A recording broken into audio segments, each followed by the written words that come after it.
The story began in Haji village, where a priest discovered 2 abandoned babies on the church steps. From the names embroidered on their clothes, he learned they were Yuno, a quiet and gentle boy, and Asta, a walking ball of energy.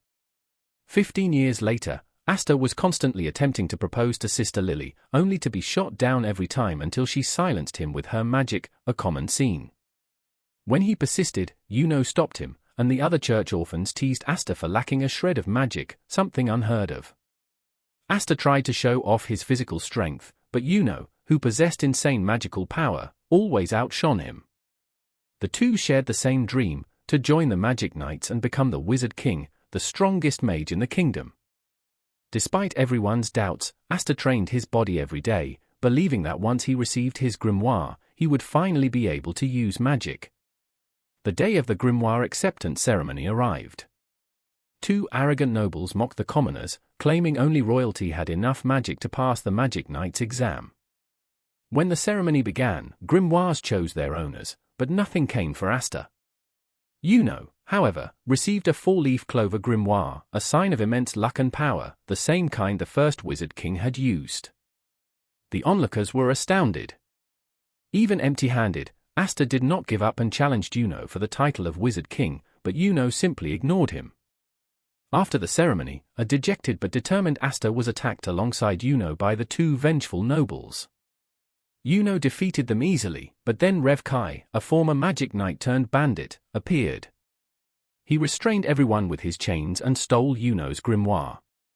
Asta charged in to save his friend but was completely overpowered and pinned to a wall. Rev Kai revealed that his chains measured magical power and that Asta had exactly 0. Just as Asta was about to give up, Yuno shouted that Asta was his true rival.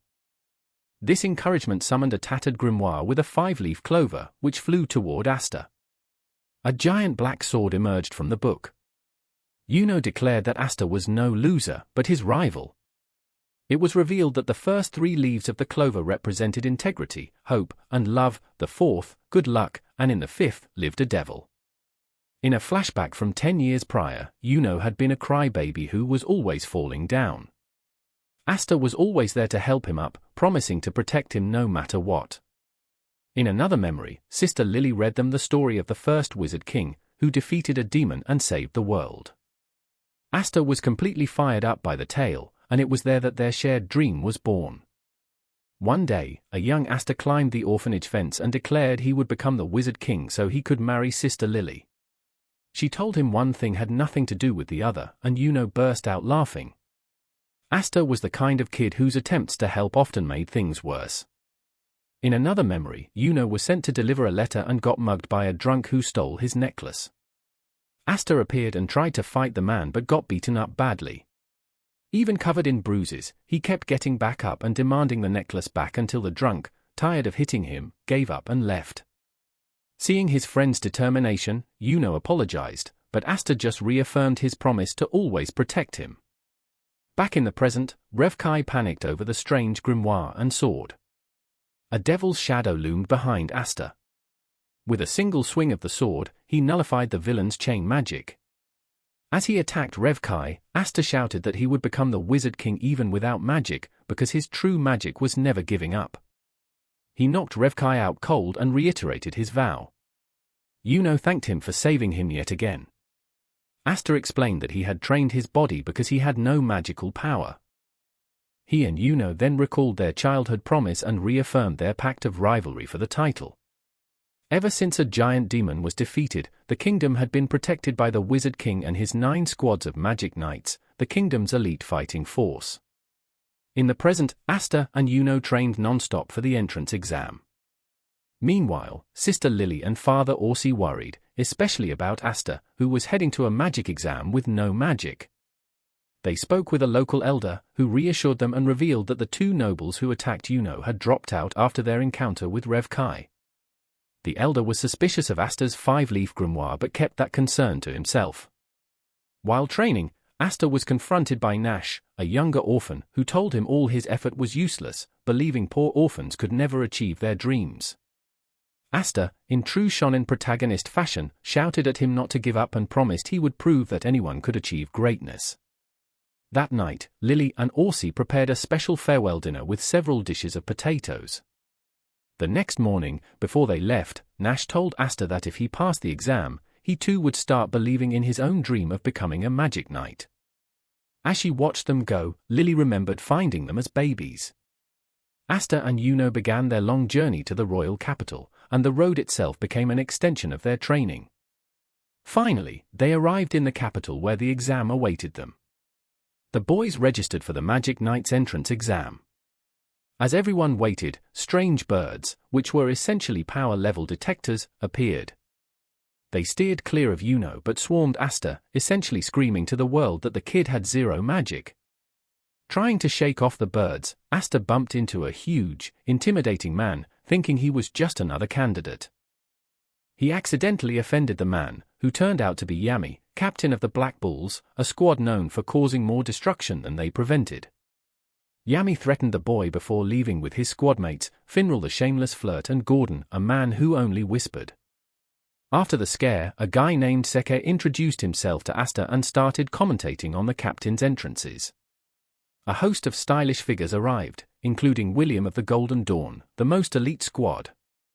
During the tests, Asta failed at everything involving magic, while Yuno and others shone. In the final test, candidates had to fight in pairs. Seeing his one chance to prove himself, Asta looked for a strong opponent, and his new buddy Seke volunteered. When the fight started, Seke revealed his true colors. He had only picked Asta because he thought he was a weakling, and beating him would be an easy ticket forward. The plan backfired. Asta defeated Seke with a single swing of his sword and shouted for everyone to hear that he was going to be the Wizard King. After the surprise knockout, the crowd thought Asta had lost his mind.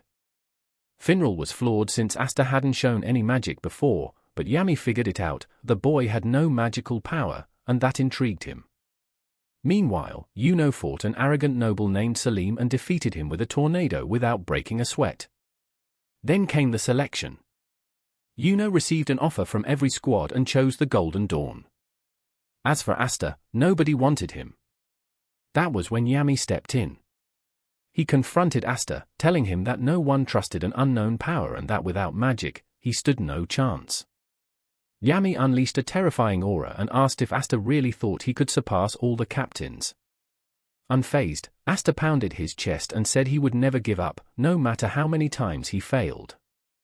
Impressed by the kid's determination, Yami cracked a smile and invited him to his squad, the Black Bulls. Asta accepted on the spot. A vengeful Seke, who ended up in a bottom-tier squad because of his loss, followed Asta to get revenge with a poison lizard, but Yuno showed up, put the guy in his place, and saved the day. Asta was then taken to the Black Bull's base with Finral's spatial magic. He barely opened the door before he was greeted with a fiery explosion to the face. Yami welcomed him to the worst squad of the Magic Knights. While Yuno arrived at the Golden Dawn's base and got a cold shoulder from a guy named Klaus, who was not thrilled about a commoner joining, Asta faced a very different reception. He tried to introduce himself, but everyone was too busy fighting among themselves to notice the rookie. Yami, out of patience, solved the problem by blowing a hole in a wall. Only then did everyone show up. Finral introduced the crew: Vanessa the heavy drinker, Luck the battle freak, Ghost the sister-obsessed creep, Charmy the short girl with a lion's appetite, Grey a silent giant, and Magna Swing the hothead. Magna was unimpressed with Asta and put him through an initiation ritual: block Magna's fire attacks. Asta deflected the smaller fireballs with his sword, but Magna launched a massive one, impossible to cut. On pure survival instinct, Asta used the flat of his blade to bat the fireball right back into Magna's face. From a distance, Yami made a mental note that the kid's sword could both cut and reflect magic. Magna emerged unharmed and finally relented, apologizing for the hazing and admitting he was a commoner, too. The rest of the squad congratulated Asta, and Magna handed him his robe, the team's official uniform. From a balcony, a girl named Noelle Silva watched everything with a disdainful look. Asta was shown to his new room and freaked out with joy, like a kid getting a new console for Christmas, since he had never had a space of his own. Magna told him to write a letter to the folks at the church, letting them know he made it into a squad. Elsewhere, Yuno was also settling in. Back at the church, everyone was shocked that both boys had actually passed. Magna gave Asta a tour and introduced the other rookie, Noel Silver. The girl was royalty and immediately looked at Asta like he was an insect, literally calling him one. But Asta told her that in the Black Bulls, everyone was equal. To prove him wrong, Noel tried to use her water magic, but her aim was terrible, and she hit Magna instead. Annoyed, she threw her robe on the ground and stormed off. Later, Asta saw Noel training and figured it out instantly. The girl had a ton of power but couldn't control it. When she realized she had been seen, she panicked and accidentally trapped herself in a giant water vortex that threatened to drown her. Yami's solution was to throw Asta at the vortex. The crazy plan worked. The anti-magic sword cut through the spell, and Finral saved them both from becoming pancakes on the ground. Instead of making fun of her, Asta praised her power. Noel finally called him by his name, and the squad welcomed her back, saying they were all a bunch of failures anyway. Asta's life as a magic knight began with him cleaning, doing laundry, and feeding the base's animals. He had basically become the chore boy. He tried to wake Yami and got yelled at to get lost, leaving him wondering what happened to the epic missions he had imagined. At breakfast, he asked why Noel, being royalty, did not help with the chores. Her answer was basically, because I'm rich. Asta was not a fan of that attitude. When he asked what magic knights actually did, everyone gave a wilder answer than the last. Then Yami showed up and called Magna for an adult mission. Asta wanted to go but was turned away. The mission was a trip to the casino, where the two geniuses gambled and lost everything, including their clothes. They returned to the base naked, having lost even their dignity. Asta and Noel's first official mission was to hunt wild boars near Saucy Village. Noel was hesitant because of her lack of control, but Magna assured her he would clean up any mess she made. Since neither Asta nor Noel could fly a broom, Magna gave them a ride on his crazy chariot. Meanwhile, in Saucy Village, a group of villains led by a man named Heath appeared, looking for a magic stone. The mission started with Asta running from a giant boar. Noel tried to help with her water magic but, as usual, hit Asta instead. Still, the kid showed he was not messing around and took down 5 boars with just his sword. On the way back, Magna opened up about his past as a small-town bad boy. When they arrived in Saucy, the place was covered in a sinister mist. Asta, with his sword that was basically an anti-magic Swiss Army knife, cut the mist in half. Inside, they found the villagers cornered with deadly ice stakes floating above their heads. Magna acted fast, destroyed the traps, and found his friend Seker dead on the ground. The villain Heath attacked with a car-sized block of ice, but Asta sliced through the spell like butter.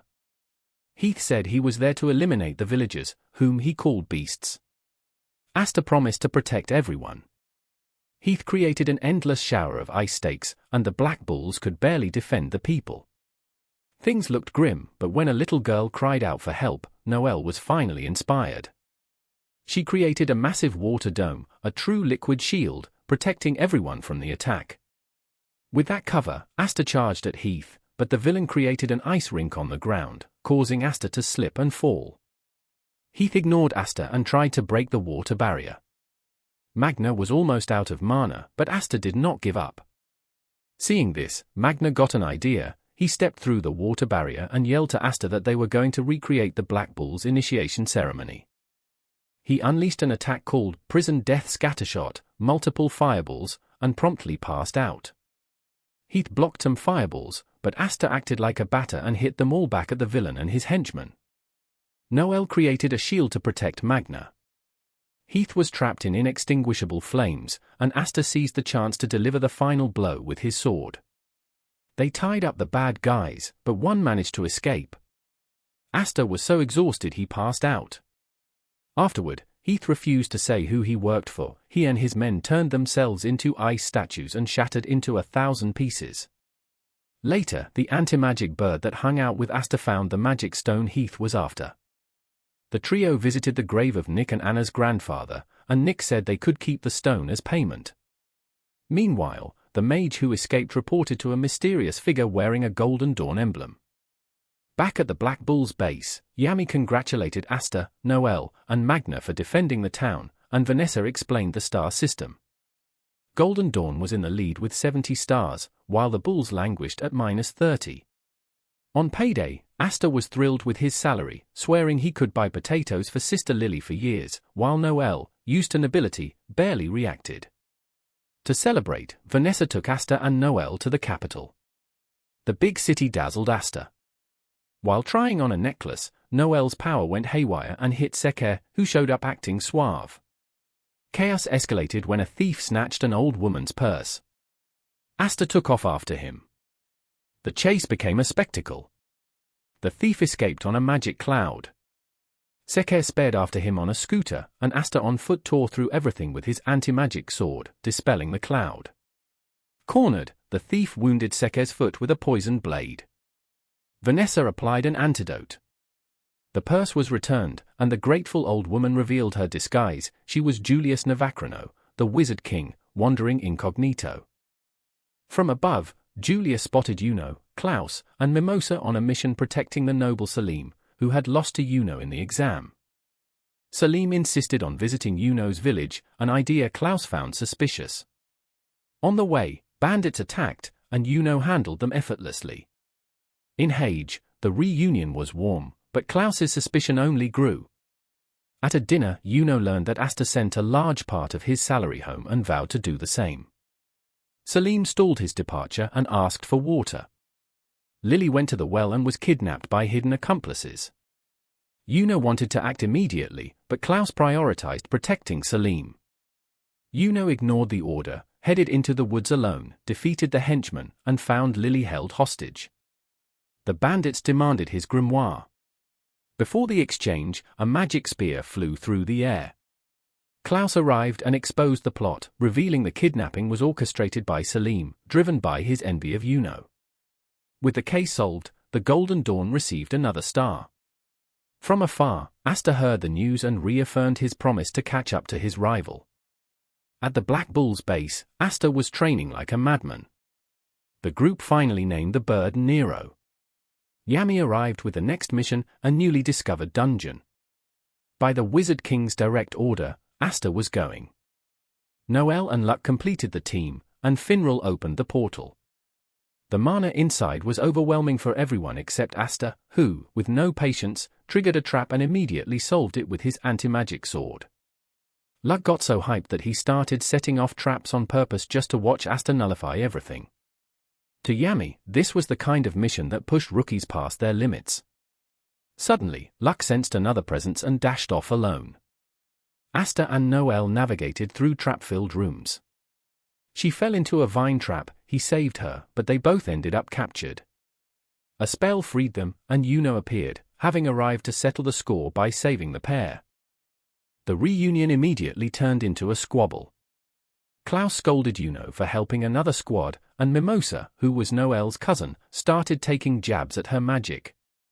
The argument devolved until Mimosa mapped the dungeon. Yuno led the Golden Dawn one way, while Nero guided Asta and Noelle another. Back in the capital, the Wizard King was already aware that a team from the Diamond Kingdom, led by a man named Lotus, had also invaded the tomb, but he trusted his knights to handle it. Meanwhile, Luck had already wiped the floor with Lotus's goons and now wanted a one-on-one fight. Lotus filled the room with smoke, weakening the boy.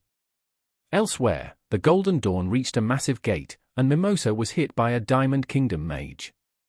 On the other side, though weakened, Luck ignored his body's limits and charged at Lotus. The race for the treasure had become an all-out war. In flashbacks, the connection between Asta and Yuno was shown, and Luck's backstory was revealed, a boy who was always told that in this world, no one helped anyone, so you had to win alone. As an adult, he charged recklessly at Lotus, who trapped him in a cage of solid smoke. On another front, Klaus and Yuno faced Mars from the Diamond Kingdom. Noelle sensed Luck's mana fading. Asta wanted to help, but the pressure to reach the treasure was mounting. Klaus told Yuno to press on, but the boy turned back when he saw his partner in danger. Asta also joined the fray. With Noelle providing cover, the three turned the tables and cornered Lotus until Asta hit him with the anti-magic sword. Even so, on the other side, Mars remained a brick wall, and Yuno and Klaus started to lose badly. Observing Mars, Klaus noticed he had magic stones embedded in his body, artificial power-ups from the Diamond Kingdom. Yuno attacked but barely scratched him and got taunted for it. He remembered Asta's stubbornness in training and kept pushing. But as a giant crystal sword descended to crush him, Asta arrived just in time and cut the attack out of the air. The fight became a contest, whoever took down Mars first won. Mars multiplied into stone clones. Luck cleared out the copies. Asta found the original and knocked him away. But the enemy returned with a massive suit of armor and crushed Asta, who responded with his old promise to overcome his lack of magic. He then shattered the armor with pure impact and took Mars down for good.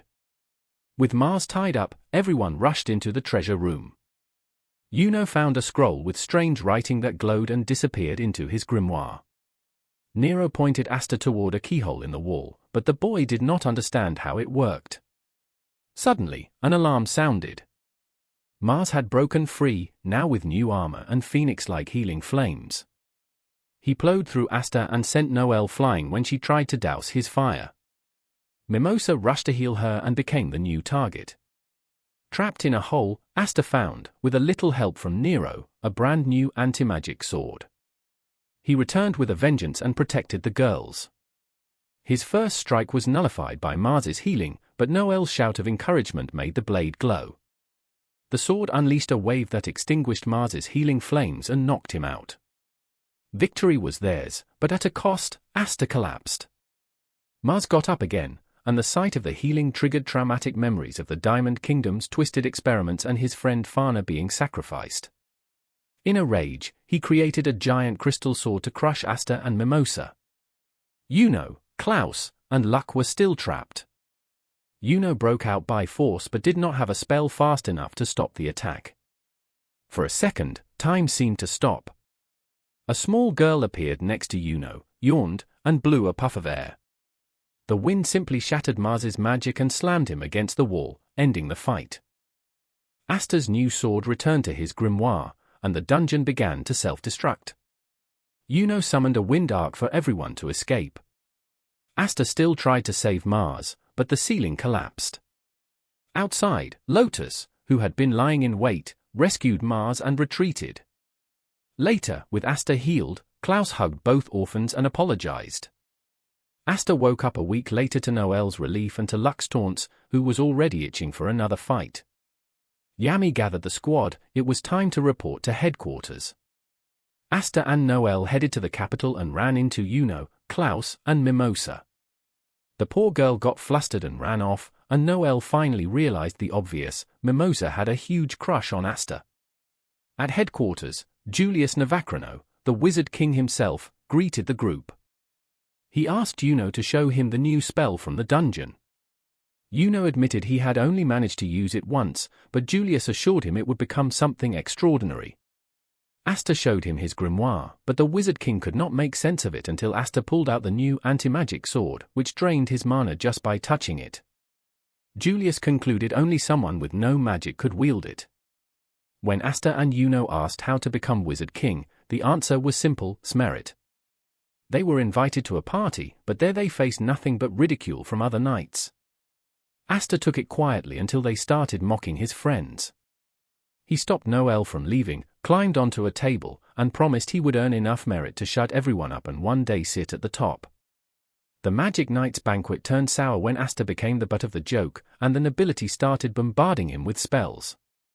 With his new sword, he cut through their magic, but got trapped by Ladrosa's sand. Solid Silver moved in with a water bullet for the final humiliation. But then Asta drew his larger sword, broke free, and battered the attack back, forcing the noble to his knees. The tension grew so thick that Nozel and Fuegolian nearly came to blows. Leopold, thrilled by the scene, declared Asta his rival, but the boy brushed him off, saying his focus was on Yuno. The brawl was cut short by a messenger. The capital was under attack by zombies. As the squad split up, Asta, as always, ran toward the loudest noise. In the North District, he found raiders cornering a little girl. Asta cleaned house on the zombies, while raiders, already eyeing the boy's potential, summoned an even larger horde just to test him. Across the city, chaos reigned. The Silvers just watched from the sidelines. Charlotte and Sol were surrounded. Klaus was in a bind, and Yuno tried to find the undead's weak spot. Asta got back up from Noel, Leopold, and Fuegolian. Raiders, thinking he was the main event, called anyone who did not understand his magic a sinner and summoned zombie number 4, Gimme. Asta blocked the curse and saved the girl. After a confidence boost from Fuegolian, Noel finally nailed it and created a water barrier. This freed Asta to spin like a Beyblade of swords and demolish Gimme. Raiders, completely unfazed, summoned Alfred, an electric zombie. A flash in the sky alerted Yuno that the danger had escalated. Noel, ever suspicious, noticed the zombies were weakening and realized there was a bigger plan at play, while King Augustus only cared about saving his own skin. Asta could not even get close to Alfred, who floated and shot electricity everywhere until a beam of fire evaporated him in a flash. It was Fuegolian who entered the fight, told Asta to stand back, and casually called him a rival in the race for Wizard King. Raiders finally revealed his grudge. He had been kicked out of the Purple Orcas for having dangerous magic and now wanted revenge. He summoned his zombie number 1, Kale. Fuegolian's first attack hit a barrier, but the captain created his own defense, tore through the enemy's shield, and reduced Kale to ashes. With that, all the zombies in the capital fell at once. The crowd cheered, not noticing a sorceress watching from above, ready to crash the party. With the zombies gone, Fuegolian captured Raiders and confiscated his grimoire, which had a single page with a single spell. Asta lamented the waste of such powerful magic. A cold voice whispered in Raiders' ear that he had become dead weight, and the plan would continue. Spatial magic portals opened and ejected several knights from the capital. A new villain, Catherine, appeared to drain everyone's mana, but Yuno resisted, taunted her, and dodged her curses while trying to figure out her game. She admitted they had come to eliminate one specific person. At the same time, a portal snatched Fuegolian from the battlefield and threw him into a white dimension. He realized too late that he was the target. The curse blinded Yuno, but his mana perception skyrocketed. With Sylph, he used the city's own mana to counterattack. In the empty dimension, Fuegolian faced a mage he recognized. Catherine invaded a hall looking for more mana and came face to face with Charmy's appetite. Convinced the villain was trying to steal her food, Charmy summoned her giant cook sheep, which drained Catherine's magic and knocked her out with a single punch. Yuno arrived just in time to save the feast but collapsed from exhaustion in the girl's arms. Elsewhere, Leopold pressured Raiders for information about Fuegolian. Noel, connecting the dots, deduced the spatial mage was nearby, and Asta found him in hiding. Fuegolian's body was returned, alive but missing an arm and with his grimoire intact. Raiders tried to flee, but Asta cancelled his escape magic with his sword and took him down with a headbutt. New enemies arrived with slicing ice and curses. Asta injured himself to dispel the curse and faced the group, determined to stop them right then and there. He blocked a storm of attacks, and Leopold joined him on the front line. Noel created a barrier, but one of the enemies absorbed it and turned the tables. A piercing tornado needles attack took down Asta and Leopold. The finishing blow was only stopped because the cavalry arrived in the nick of time. Mimosa rushed to tend to Fuegolian. The invaders introduced themselves as the Eye of the Midnight Sun and beat a hasty retreat, but not before trapping Asta in disgusting slime and taking him with them. At their hideout, the mad scientist Sally could not wait to dissect the anti-magic boy.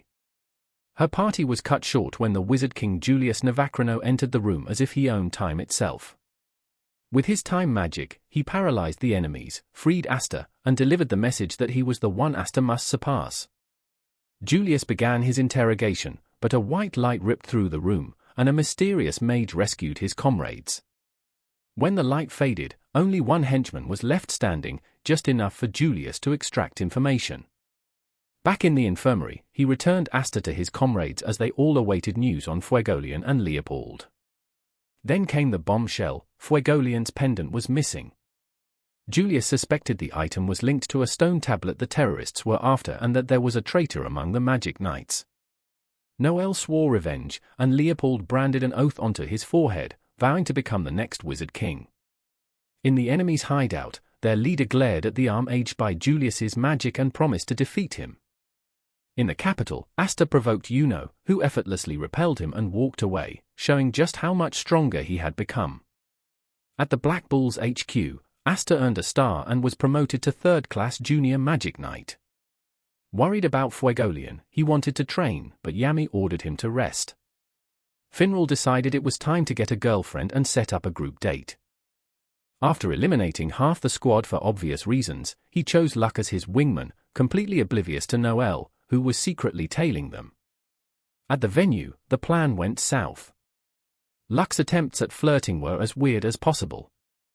Finral struck up a conversation on the balcony, leaving Asta with the last girl, Rebecca Scarlet. Noelle watched everything, seething with jealousy, while Seke boasted nearby until he got a face full of water magic. Asta and Rebecca hit it off instantly when they discovered they were both fiercely devoted to their younger siblings. But a drunkard showed up to ruin the mood, mocking Asta for being short and insinuating that Rebecca was just trying to use a magic knight. Asta, who did not take insults lying down, defended her honor and hurled the guy across the room right onto Seke's table. Afterward, he and Rebecca ran through the streets with Noelle hot on their trail. When she asked if he liked anyone, Asta said yes but then admitted he had no idea what a date was even for. Rebecca and a listening Noelle were both left thinking, what? In the end, both Finral and Luck went home empty-handed.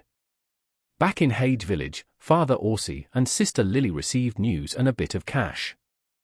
Yuno had been promoted to 1st class Intermediate Magic Knight and Asta to 3rd class Junior Magic Knight.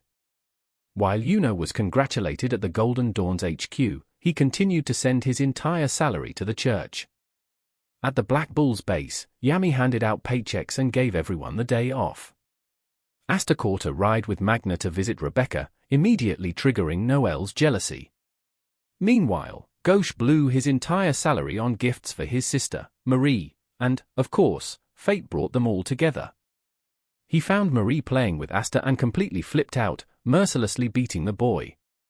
The situation got worse when Marie declared she was going to marry Asta one day. Sister Teresa had to intervene and take Marie away. That night, Rebecca invited Asta to have dinner and stay over, and her younger siblings started teasing them about getting married. In the middle of the night, Gauche reappeared and blasted Asta out of the house with an attack. But when Rebecca ran to check on him, she discovered the worst: the children were gone. With Rebecca's siblings missing, Noelle emerged from the shadows and revealed she saw children heading up the mountain.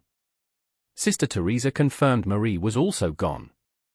Gauche was confident he could track his sister's mana through his mirror, while Asta reassured Rebecca, promising to rescue everyone. The trio headed up the mountain, leaving Noelle behind to call for backup, but the only person she could reach was Seke. In the villain's lair, a bizarre man named Nage had kidnapped the children to be his friends. His partner, Barrow, threw one of the boys, Marco, out into the snow. Asta saw it all from above, leaped from Gauche's broom to save the boy, and Sister Teresa healed him instantly. The hero left his robe with Marco for protection and stormed the hideout. Gauche went after Nage while Asta confronted the cruel Barrow and slammed him against the wall. Seeing Marie in danger, Asta's demeanor changed, and he declared with terrifying coldness that he would not forgive them. While Seke arrived at the Black Bull's base and ran into Gordon and, to his misfortune, Yami, the fight on the mountain heated up. Asta demanded to know why Barrow was stealing magic from the children. Sister Teresa stopped him, asking him to use his anti-magic to reverse the spells instead. She also revealed she had trained Sister Lily and heard from her that Asta had a good heart. Suddenly, Sally appeared, summoned by Barrow. She blocked their attacks, knocked Asta down, and in the middle of a twisted experiment, bit the boy just to test his blood.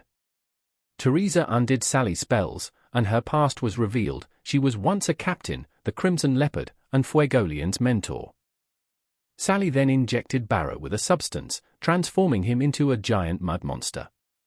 Teresa ordered Asta and Gauche to protect the children, but Gauche simply grabbed Marie and fled, leaving the full weight of the battle on the others. Asta and Sister Teresa faced the giant mud monster. Teresa summoned a flame leopard to evacuate the children while Barrow tried to grab Nage again but was stopped by Asta, who confronted Nage about his responsibilities. The monster kept regenerating, and Teresa saved Asta multiple times, warning him not to underestimate an old lady. Marie finally punched Gauche, snapping him back to reality.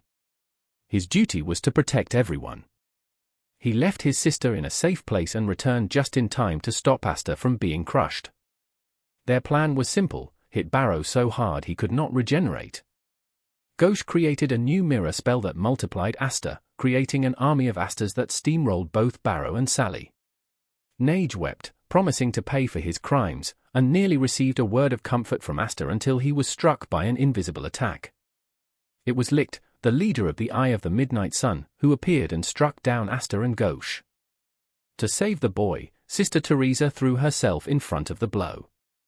As he faced the enemy, Asta noticed something shocking: Licht's grimoire had a four-leaf clover, just like Yuno's. Asta knelt beside Teresa's body in disbelief. Licht ordered Sally to retreat and declared his goal to destroy the Clover Kingdom and create a new one in its place. Fueled by rage, Asta charged forward but was easily knocked aside.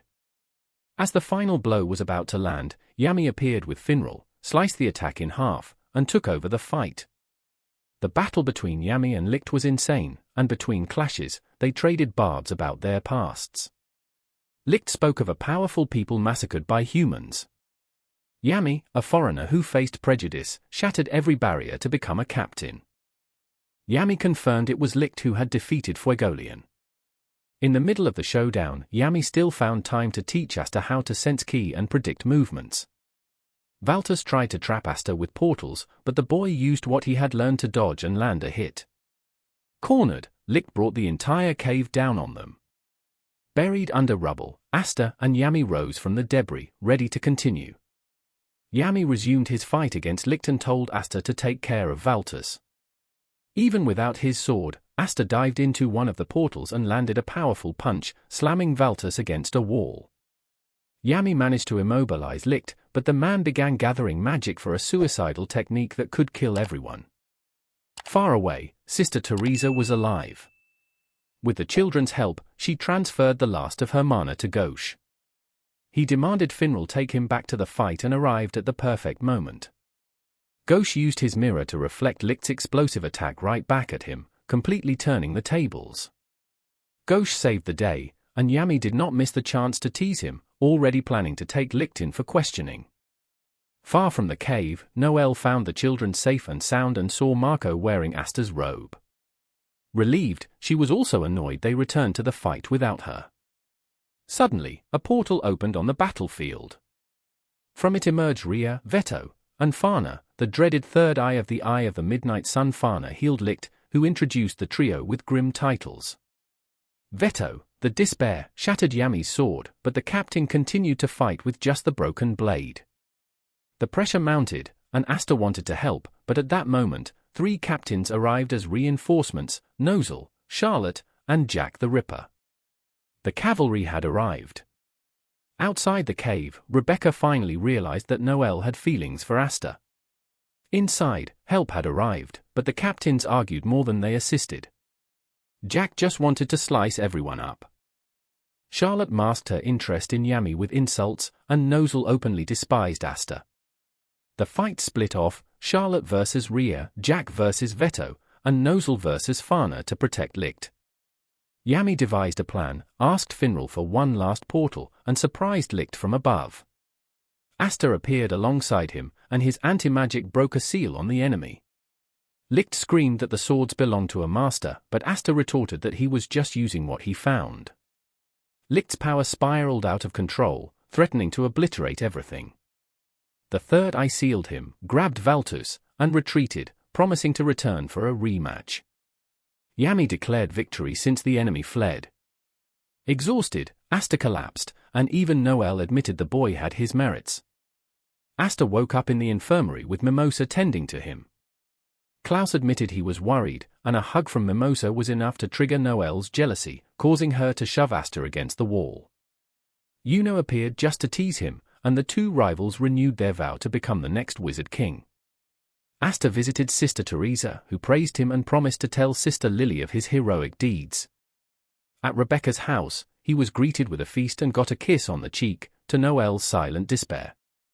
Back at the base, a pie baking contest ended with Charmy devouring the entire competition. Suddenly, Yami received a letter summoning him and Asta to a meeting with the captains.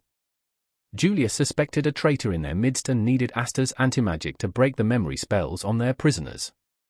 The plan worked, and before all the captains assembled in the prison, Julius announced there was a traitor among them. The prisoners immediately pointed to the traitor, Geldra Poiset, captain of the Purple Orcas. He tried to escape using invisibility magic and creating a fake cavalry, but Asta sensed his key, cancelled the magic, and trapped him inside a painting. Exposed, Geldra confessed everything: the kidnappings, the smuggling, and his alliance with the Eye of the Midnight Sun. To avoid panic, Julius decided to keep the matter secret and ordered all squads to be investigated. He revealed the enemy's true goal: to gather magic stones for a ritual of immense power. It was for one of these stones that they had attacked Fuegolian. Now, another stone was located in an underwater temple, and that mission was assigned to the Black Bulls, with Asta as the key. At the base, the squad was thrilled about a trip to the beach, but Yami quickly shut them down. This was a job, not a vacation. The mission to the underwater temple began at the beach, where the Black Bulls got distracted until Yami got them in line and revealed that only Noelle could get them there. Terrified of her inability to control her magic, she was given a 1-week ultimatum to surpass her limits. That night, while trying to practice, Asta clumsily appeared, promising to catch her if she lost control, and the two began training together. In the midst of it, they heard singing from the sea and found a mysterious girl on a rock, Kahono. She healed Asta's arm and quickly befriended them. Learning that Noelle must control her magic before the full moon, Kahono gave her the final piece of advice: focus on happy memories. The suggestion dredged up trauma from her family, but Noelle persisted, training all week with Asta by her side. On the final night, she finally found her confidence. She channeled her power steadily, collapsed from exhaustion into Asta's arms, and when she looked for Kahono to celebrate, only heard her friend's voice, promising they would meet again in the temple. The full moon arrived. Noelle created an aquatic sphere to transport the entire squad through the Grand Magic Zone. The currents nearly tore them apart, but they made it through and found the underwater temple protected by a barrier, which Asta ripped open with his anti-magic. The High Priest, Gifso, greeted the Black Bulls, revealed he knew about the magic stone, and proposed a game, a battle royal for the prize. Everyone was teleported to different locations and began facing the temple's warriors alone. Kahono came face to face with her brother, Kiato. Gauche, Magna, Luck, and Vanessa also began their fights. The prize was simple: be the last one standing. Watching alongside Gifso, Yami bet on his brats, and he was right. Magna, Luck, Gauche, and Asta dispatched their first opponents with ease. Asta got fired up against Kiato, and Noelle tested her new control against Kahono. When Magna and Luck faced Gio, a temple warrior, the tide turned. A magical whale smashed through the area, heralding an invasion by the Eye of the Midnight Sun. Veto arrived, crushing the competition and interrupting the game. From the sidelines, Yami ground his teeth, trapped by spatial magic. As a real battle engulfed the temple, Veto obliterated Gio and took down Magna and Luck in seconds. Yami tried to break out but remained sealed, and Veto taunted him. To keep their spirits up, Gifso changed the rule: whoever defeated Veto got a wish granted. Asta and Kiato paused their duel and rushed to the front lines. Though staggering, Magna and Luck got back up, acknowledged their partnership, and launched a makeshift joint attack, determined to create an opening for their allies. Their combo attack failed, and Veto moved to finish them off when Asta intercepted the blow. The protagonist managed to slash the enemy's stomach, but it barely fazed him. Elsewhere, Gauche defeated a chain mage with a mirror trick. Back in the arena, Veto crushed Asta's arm. Noelle and Kahono arrived just in time to see the hero get thrown aside. The main fight now had an audience and a sense of urgency. Fueled by their dreams, Kahono and Kiato rose again and performed a deadly song and dance combo that finally landed a hit on Veto, but just barely. The villain tore off Kiato's foot and then injured Kahono's throat, silencing her voice. Faced with such cruelty, Noelle froze until she heard her friend's voice in her head, telling her to believe in herself. The Silver Princess exploded with power, took control, and unleashed the Sea Dragon's roar, ripping off Veto's left arm and blasting him away. The hope was short-lived. His third eye opened, his arm regenerated with forbidden magic, and his counterattack rained down on Noelle, saved at the last second by Asta, who shielded her with anti-magic. A terrifying ki flooded the temple. Vanessa ended her own fight with threads that turned her opponent's haste into a trap, recharged her mana, and headed to where she was needed most. Finral hesitated to flee, but Asta's relentless spirit made him ashamed to give up. With Vanessa's threads in Finral's portals, Asta became an unpredictable projectile who finally landed a real cut on Veto, a wound that did not regenerate. Vanessa pulled the injured to safety and returned to the trio. From there, the tactic was simple and bold: mobility, precision, and successive cuts until the enemy's despair was broken. Veto learned their pattern and injured Asta, but the trio doubled down. Flashbacks reminded Vanessa of the cage that once imprisoned her and Finral of being labeled a coward, and both resolved not to fail the one who believed in them. The cavalry arrived with renewed mana. Ghost drew attention with reflections. Charmy refueled the team, and Grey multiplied Astas to create confusion. In the calculated chaos, the real Asta broke through the defense and drove his sword into the villain's chest. For the first time, Veto staggered from a blow his regeneration could not erase. It seemed like the end, but Veto revealed his trap. Using his own body as a sheath, he yanked Asta's sword away and tried to disarm him for good. With a broken arm, Asta nearly fell until Vanessa wrapped the limb with her threads, allowing one more round. The villain looked at the boy and glimpsed the demon behind the stubbornness that devoured despair. Asta attacked again until he brought him down, only for Veto to reignite in a burst of magic. That was when Yami, having broken the spatial seal through sheer force, entered the fray with a newly created spell, a slash that cut through dimensions and finished Veto in a single strike. With Veto defeated, Yami feigned normality as the temple breathed a sigh of relief. Gifso offered a wish. Yami asked for the magic stone, but it was Nero who delivered it, landing on Asta. Elsewhere, the Eye of the Midnight Sun vowed retaliation. In the temple, the Black Bulls rested. Noelle visited Kahono and Kiato, apologizing for not protecting them, and was told her power was magnificent. The two sealed a promise for a future where Kahono would sing again. As they departed, her injured friend's voice still found a way to grace their goodbye. While the Black Bulls left the sea with the stone, a hard-won victory and the certainty that they surpassed their limits together, they realized they had left poor Gordon in the corner. Soon after, Yami dragged Asta, Charmy, and Finral to the capital to report to the Wizard King. Julius praised Yami, saying he had become a respectable captain, but the meeting was interrupted by a red alert. The town of Khitan was under attack by the Diamond Kingdom, led by 3 of the 8 Shining Generals. The town's magic barrier fell, and all seemed lost until the Golden Dawn arrived with perfect timing. Yuno, more overpowered than ever, defeated one general with absurd ease, and his wind spirit, Sylph, finally appeared, leaving the Wizard King thrilled by the boy's magic. Meanwhile, Charmy only had eyes for one thing: her Prince of Munchies, Yuno himself. Seeing the battle raging, Yami decided to head to the front lines with Asta and Charmy, ignoring the fact that the kid's arms were still broken. From a distance, William and Langris watched, ready to act as the Clover forces advanced to turn the tide. Yami yanked Finral away from his flirting and forced him to open a portal to Khitan, where chaos reigned. On the battlefield, Yuno was fighting 2 generals at once, while Langris took out a 3rd general without breaking a sweat. Then, William made a surprising move: the Magic Tree Line, a colossal tree whose roots imprisoned the entire enemy army. The sight was so impressive that Asta, Charmy, and Finral, who had just arrived, were left speechless. Yuno defeated Ragoose with a single clean strike and renewed his rivalry with Asta. Another general tried to attack William from behind but was restrained by another tree. Lotus, a Diamond Kingdom veteran, appeared for an ambush, but Yami intercepted him, forcing the man to retreat.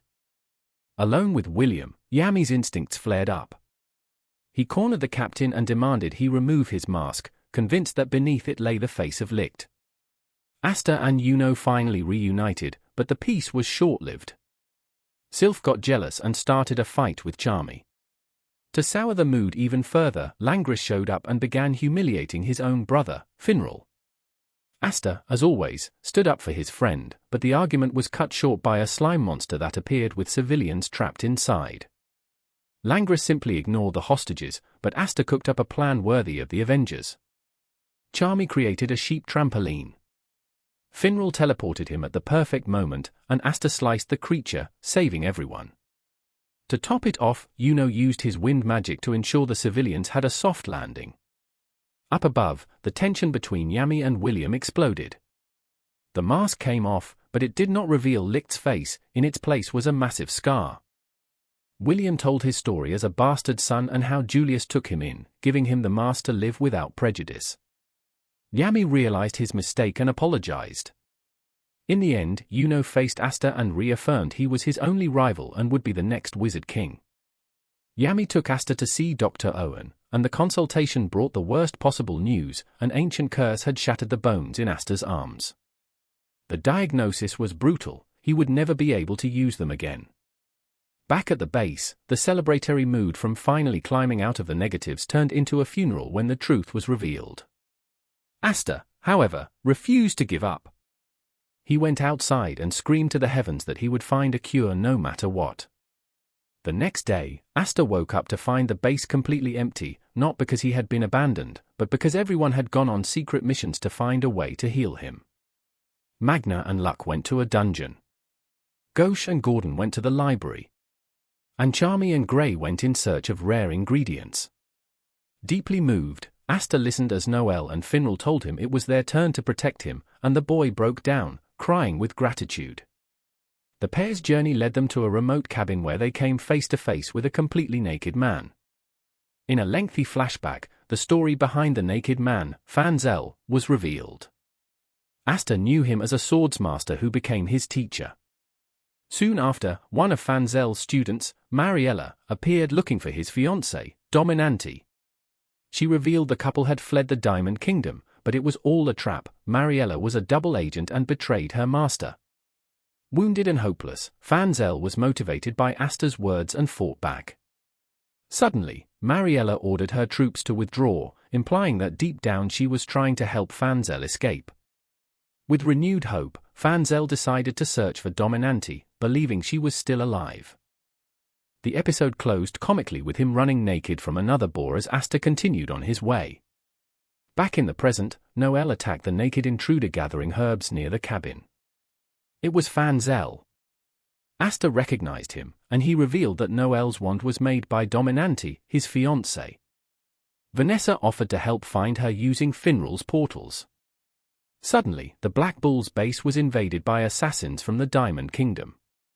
Luck, Magna, and Gauche held the line while Grey used her magic to disguise herself as Fanzel and trick the enemy leader. Meanwhile, the real Fanzel was finally reunited with Dominante at the black market, and she greeted him with a punch followed by a hug. Mariella also appeared, saying she had switched sides after hearing Asta's words. The peace was short-lived. The assassin's leader teleported Asta, Fanzel, and Mariella to a red room filled with soldiers. Fortunately, they were able to defeat him with ease. At the same time, Noel and Finral, desperate for a cure, heard from Dominante about the Witch's Forest, the same place Vanessa just left for. Dominante explained what the Witch's Forest was: an isolated territory filled with witches who specialized in curses, ruled by a queen feared by all. It became clear that both Vanessa and Dominante were fugitives from there. Despite the risks, Noel insisted on going. The group then kidnapped Asta and flew to the forest using invisibility cloaks. Finral nearly blew their cover when he got excited about love potions for sale. They were discovered by security golems but managed to reach the palace where they found the Witch Queen educating Vanessa on the house rules. Asta, acting on instinct, attacked but was quickly restrained by birds of blood magic. It was then that the Queen revealed the deal: Vanessa had offered herself as a slave in exchange for a cure for Asta's arms. Before the tension could escalate, the Queen sensed intruders. The Eye of the Midnight Sun, led by Fana, was advancing on the forest. The Witch Queen used her crystal orbs to watch the chaos from her throne. On one side, the Eye of the Midnight Sun with Fana and her magic stone. On the other, the Diamond Kingdom with Mars and Ladros, who intended to kidnap the queen herself. Desperate, Asta tried to heal himself with his sword only to injure himself further. Noelle then proposed a deal to the queen: they would defend the forest, and in return she would heal Asta's arms. The queen accepted. She used her blood magic, completely restoring and even tuning up the boy's arms, making them stronger. The battle began in earnest. Fanzel and his allies held off the Diamond forces while Asta, Vanessa, and Finral charged toward Fana and her fire spirit, Salamander. In a dance of dodges, guided by Vanessa's threads, Asta managed to bat the fire right back at Fana. Fana unleashed Salamander's full power by activating a third eye. But Vanessa acted fast, using her threads to pull the trio like puppets and escape the infernal heat. Noelle decided she was done playing defense and entered the fray. She created her most powerful spell, the Sea Dragon's Cradle, to evacuate her allies and, overcoming her brother's demeaning voice in her head, unleashed the Sea Dragon's roar. The attack snaked through the forest, circled its target, and bit down hard on Salamander, detonating the fire spirit. Asta, Finral, and Vanessa executed a perfect combo throw. Asta missed the first strike, but Finral instantly teleported him back, allowing him to pierce Salamander and take Fana down. As she fell, the only thing she could think of was licked. As the Witch Queen watched, the Diamond Kingdom's army advanced. Ladros, now a human battery who absorbed and fired magic, laughed at Fanzel's efforts and demolished the forest with his million lasers. When he threatened to kill Dominanti, Mars appeared and saved her. Mariella ambushed the soldiers. Dominanti activated her defense golems, and Fanzel tried to reason with Ladros, who was thrilled at the chance to legally kill his ex-comrade. Mars and Fanzel devised a risky plan: either overload Ladros with magic until he exploded, or lead him to the one thing that could stop him, Asta's anti-magic. Reinforcing their bodies, they pushed the villain deeper into the forest toward the Black Bull's battlefield. Unaware that on the other side, Fana was preparing to self-destruct. Fanzel and Mars arrived at Asta's battlefield at the exact moment Fana launched a gigantic fireball. In a magical trick shot, Asta reflected the attack to Fanzel, who redirected it straight into Ladros, knocking him out. Upon seeing Fana, Mars remembered his traumatic past, children forced to fight to the death, and her plea for him to see the world for both of them. With Fana controlled by the third eye and a self-destruct spell active, Asta gave Mars a reality check: the only way to save her was to keep her alive. Protected by a cloak of flames, Asta used his sword to sever the magic controlling her. Instead of attacking, Mars embraced her tightly. The spell broke. Her true memories returned. The third eye vanished, and Fana, finally free, promised to see the world by his side. A grateful Fana explained her story. Morris, a Diamond Kingdom scientist, used her as a test subject, implanted a magic stone in her, and discarded her. That was when Licht found her and reincarnated an elf spirit into her body. Before they could negotiate with the queen, Ladros reappeared, fully recharged. He mocked Asta and even tried to recruit him, revealing his true goal was to steal his anti-magic. Asta repelled him with the Demon Dweller sword, draining his energy, but Ladros played dirty. He took Fana hostage and absorbed Salamander's power, transforming into a living fire cannon. From a distance, the queen activated her master plan. With her blood magic, she forced the anti-magic to overflow through Asta's body. With no mana to resist, his right arm became the perfect conduit for a dark power. Black mode was about to be born. Inside a dark void, Asta came face to face with the anti-magic devil, who offered to take over his body in exchange for victory. The kid, stubborn as ever, rejected the offer and awakened on the battlefield with his right arm consumed by black energy and a bat-like wing on his back. Now faster and more precise, he tore through Ladros's lasers as if they were nothing and cut him down without mercy. The queen explained that she had merely removed the limits on Asta's body, allowing the anti-magic to flow freely. Ladros tried to flee, but Asta caught him and ended the fight with his black meteorite attack. Instead of killing him, however, Asta spared him and held him accountable for his actions. Exhausted, he collapsed. It was then that the queen revealed her true terrible plan. Using her blood magic, she ensnared everyone and took control of the newly healed Asta's mind, ordering her new puppet to kill his own friends. Under the Witch Queen's mind control, Asta became a murderous puppet and attacked Noel. The Black Bull screamed, trying to bring him back. For a second, he hesitated, proof that the real Asta was still in there fighting. In desperation, Vanessa humbled herself, begging the Queen to stop. And then came the bombshell: they were mother and daughter. The Queen had locked her own child in a cage for years just to awaken a power that could control fate. A flashback showed when Yami invaded the forest, scoffed at the idea of fate, and ignited in Vanessa the will to escape and find a real family. That bond became the key in the present. Her power awakened in the form of a cat made of red thread, the red thread of fate, basically a cheat code for reality. Asta attacked, but the cat edited the outcome. His blows were deflected, missed their target, and even turned back on him, breaking the blood spell. Furious, the Queen tried to control Vanessa herself, but the cat leaped in front and nullified the mother's magic. Vanessa then made it clear her family was the Black Bulls. With luck on their side, the Queen's game was over. Defeated by her daughter, the Queen had a moment of clarity. She remembered the little girl who just wanted to weave smiles with magic and realized the error of trying to force perfection. She surrendered, freed Vanessa, and used blood magic to heal everyone. Then came a flood of lore. The Queen spilled the beans about the magic stones.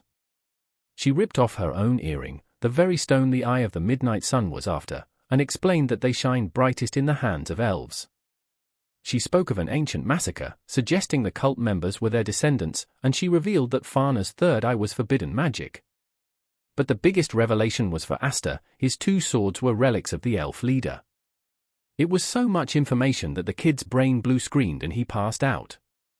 Meanwhile, in the Diamond Kingdom, Mars and Ladros were planning a coup d'etat. Back at the base, the Black Bulls returned from their own journeys dressed in ridiculous outfits and found Asta with his arms fully healed, a full table, and a happy captain. Yami declared it was time to party. It was the day of the Star Awards festival, the annual squad ranking. The Black Bulls, used to being in last place, braced themselves for humiliation. In the middle of the festivities, Noel tried to keep Asta from starting trouble. They ran into Kahono and Kiato. The vibe was heavy, one without a leg to dance, the other without a voice to sing. That was until Asta whipped out a vial from the Witch Queen. With just a few drops, Kiato's leg and Kahono's voice were restored. The square went wild. Kahono, getting bold, turned the hangout into a double date. The outing was filled with games, jealousy, and laughter, right up until they entered a haunted house and started beating up the actors, thinking they were real monsters. After getting kicked out, they helped a lost little girl, and Noel took on the posture of a protective noble. In a moment of sincerity, Asta told her he liked her. Noel turned redder than a tomato, freaked out, and launched him into the air with a jet of water. He landed right in the middle of a tense stare-down between Yami and Jack, setting the stage for the ceremony. In the crowded halls of the event, Charlotte immobilized an annoying noble with thorns. Soon after, Vanessa appeared, sensed a rivalry over Yami, and challenged Charlotte to avoid a brawl. Finral diffused the situation by turning it into a contest. There was a costume show, charm duels, and finally a drinking contest. The problem? Charlotte had zero tolerance for alcohol. One sip and she was already drunk, remembering the day her curse spiraled out of control and Yami saved her. He had praised strong women, and that was when she fell for him, which ironically broke the spell. Back in the present, Yami took her glass, drank the rest, and told her not to push herself. To Charlotte, this was an indirect kiss, and she passed out on the spot. The contest ended in a draw, and Yami was left standing there with two unconscious captains in his arms, right as the award ceremony was about to begin. The rom-com was over, now things got serious. Julius Navacrano took the stage, promising transparency. He announced the new captains: Mario Leona Vermilion took over the Crimson Lions, and Kaiser the Purple Orcus. Then came the ranking, and it was a total shake-up.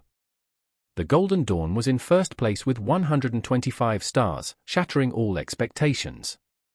The Black Bulls were in second place with 101 stars, an absurd leap after a year in the negative.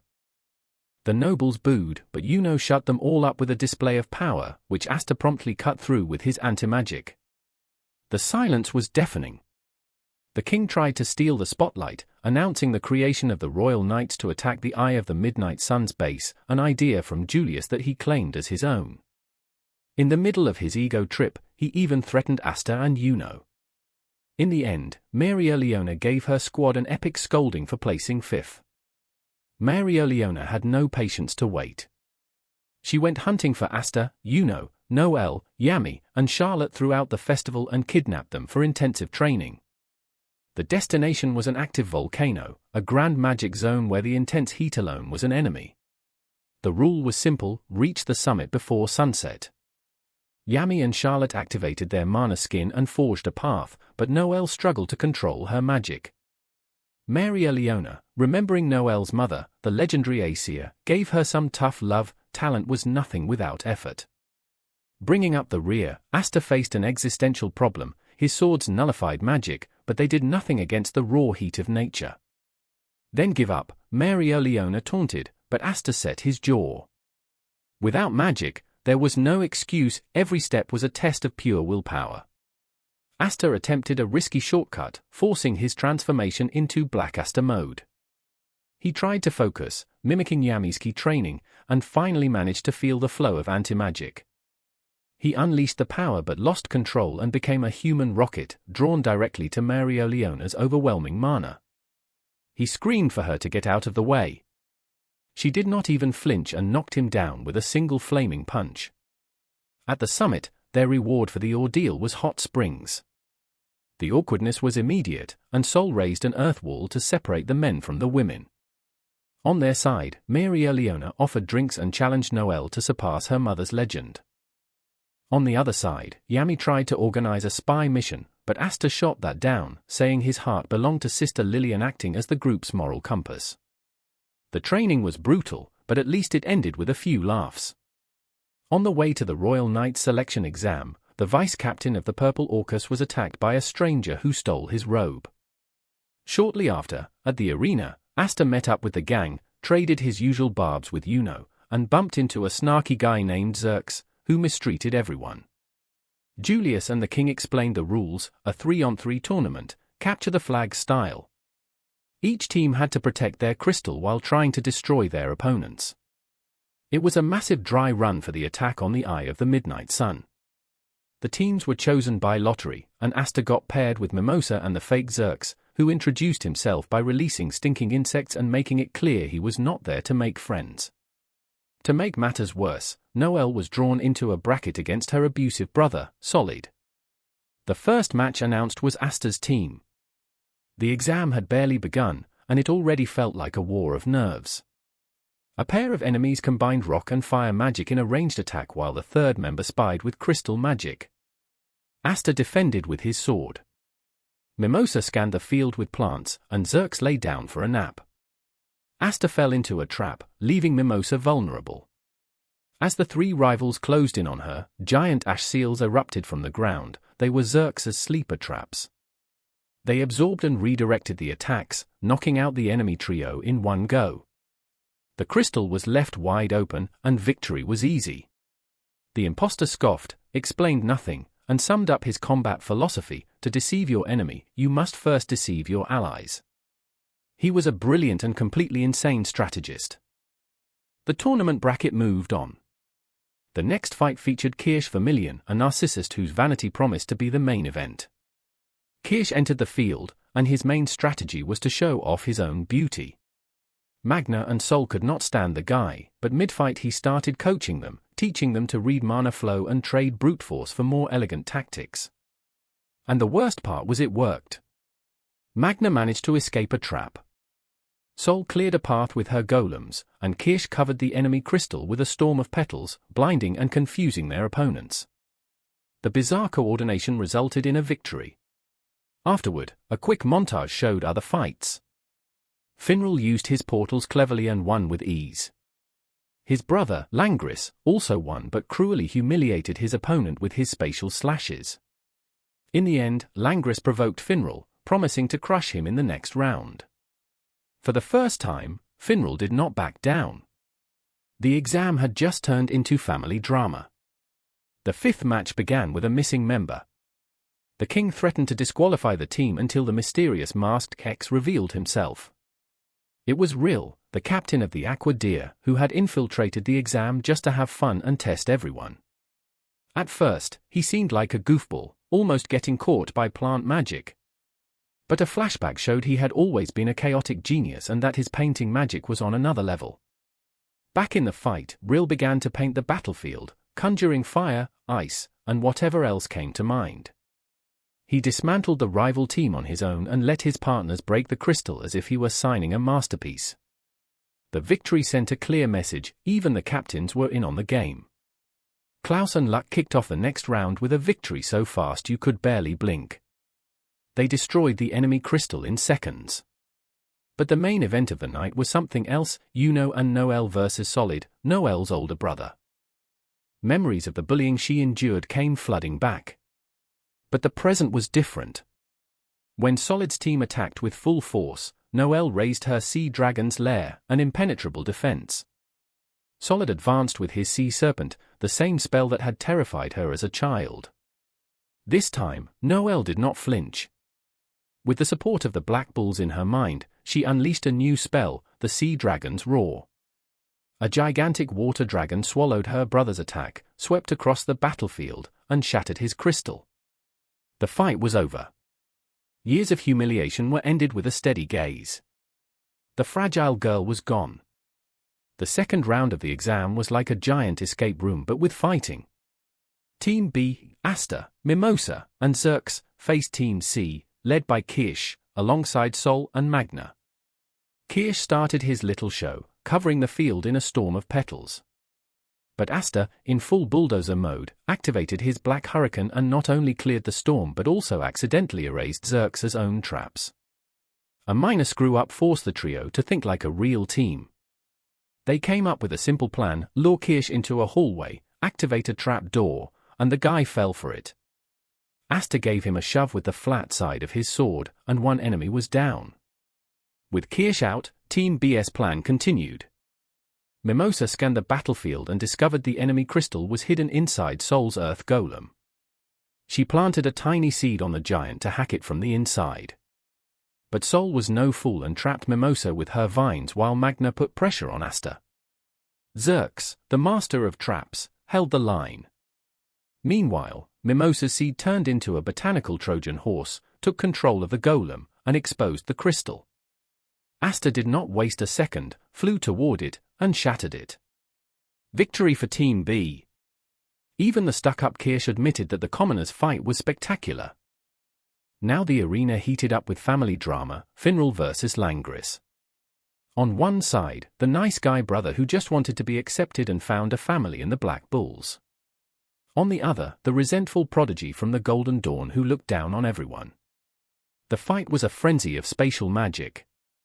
Finral showed he was more than just the team's driver and took his brother out of the game.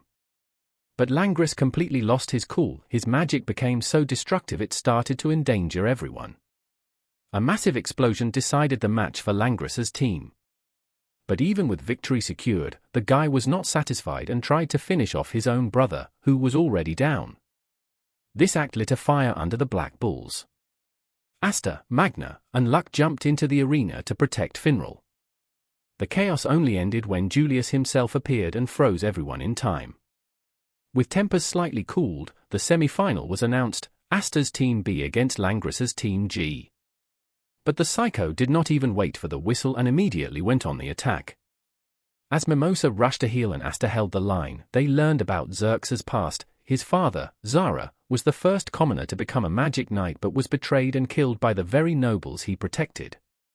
Because of this, Zora, Xerx's real name, swore to hunt down and expose all corrupt magic knights. Back in the arena, he prepared a trap that could completely turn the tables. Langris's outburst was actually bait. Julius's plan was precisely to provoke the Eye of the Midnight Sun's mole into revealing himself. Asta trusted Zora's plan, who set a trap to reflect Langris's spatial attack. The problem was the guy's dark power was so overwhelming it tore through the trap. At the climax, Asta activated Black Asta, transformed into a comet with black meteorite, crossed the entire arena, and destroyed both crystals at the same time. The result was a technical draw. Afterward, Rill won his match using his painting magic. And Yuno, merged with the Spirit of Wind, steamrolled his opponent. The stage was set, the grand final would be Rill versus Yuno. Yuno charged at Rill, who defended by painting monsters and barriers while their teammates protected their crystals. Noelle created a wall of water with her sea dragon's nest. The main fight escalated to an absurd level. Yuno used spirit assimilation and merged with Belle, basically becoming an avatar of the wind. Rill did not hold back and unleashed his ultimate power, but the magic was so potent he lost control, and the attack ended up destroying his own crystal. Victory for Yuno's team. After the celebration, Julius called Zora for a chat. He revealed that he knew his father, Zara, and invited Zora to officially join the Royal Knights, not in disguise, but as himself. The end of the tournament left a bitter taste for the Black Bulls. Asta got into such a slump that not even Luck's fights or Vanessa's charms could cheer him up. Seeing the situation, Yami dragged Asta outside and told him a story from his past, when he was part of the Grey Deer Squad and fought alongside a mysterious man who used World Tree magic, none other than William. Together, they beat up some bandits, but the group's leader escaped through a portal. It was then that the rivalry between Yami and William was born. During an ambush, two magic knights revealed themselves as traitors and captured Yami. William, who was already suspicious, intercepted the attack and trapped the entire gang with his roots. Julius arrived shortly after. As a reward, both were promoted to captain. Yami founded the Black Bulls, a haven for all the misfits, while William created the Golden Dawn as a tribute to Julius. Back in the present, the nostalgic mood was shattered when Maria Leona blew the base's door off its hinges. She tossed a bottle of sake to her brother, Fuegolian, and without asking practically kidnapped Asta, Noelle, and Luck, announcing they had been selected for the Royal Knights. During the official ceremony, the mysterious Xerx finally removed his mask and revealed himself as Zora, now an official member of the Black Bulls at Yami's personal invitation.